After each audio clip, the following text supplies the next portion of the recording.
idea of taking a schlocky creature feature and making a comedy out of it is a bold choice, but with the right execution it could result in something funny. Thankfully, Anaconda provides a decent amount of laughs, and even with its meta-narrative of a group of friends making their own version of the 1997 movie, the filmmakers clearly have a genuine affection for the original. Much like he did with his meta Nicolas Cage comedy The Unbearable Weight of Massive Talent, director-co-writer Tom Gormican uses the concept to touch on his affection for the way movies bring us together and tells a story of friendship. The strained friendship between the main characters is believable, and the film is elevated by the chemistry of the actors. While Jack Black and Paul Rudd do a lot of their usual comical shtick, they also tweak their personas to fit their characters. These are people dealing with being in their 50s and how their individual lives do not go as planned, and the film gets both sympathy and humor out of this. Rudd portrays the needed desperation faced by his aspiring actor, and Black shows Doug's determination in wanting to just make a fun movie in the Amazon. They have some dialogue exchanges between them that do work in delivering the needed laughs. When they arrive in the Amazon, Gormican keeps the laugh ratio consistent with a number of funny moments. Even with Black and Rudd in the lead roles, the standout and funniest member of the cast ends up being Selton Mello as their snake wrangler.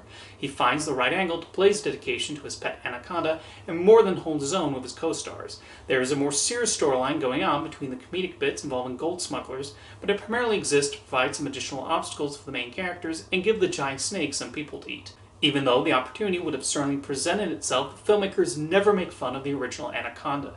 It celebrates the impact that even a cheesy B-movie like that can have on someone, and how movies like that inspire potential filmmakers. There's a charm seeing Doug get into the zone when he's jotting down ideas at his computer. We also see the steps taken in making a film, even a fan film like this one. There are plenty of clever meta jokes related to the idea of making a new entry in a movie franchise, including making fun of the various annoying terminology that people have come up with, like rebootquel and other nonsense. Anaconda becomes a breezy and entertaining jungle adventure that succeeds in being funny through a lot of the runtime. Tom Gormican nicely takes us from one set piece to the next, while also developing the characters and finding new uses for them as the story progresses. Everyone is completely game for what the material requires of them, and further elevate the material with their humorous deliveries. This becomes an amusing way of taking a franchise and twisting it in a fun way, but without putting down the original movie and anyone who has an affection for it. The main characters are, after all, people with a fondness for that monster movie Sony Pictures released back in 1997, so it would be odd of this film and taking a mean-spirited attitude towards it. This is thus a charming and delightful comedy escapade.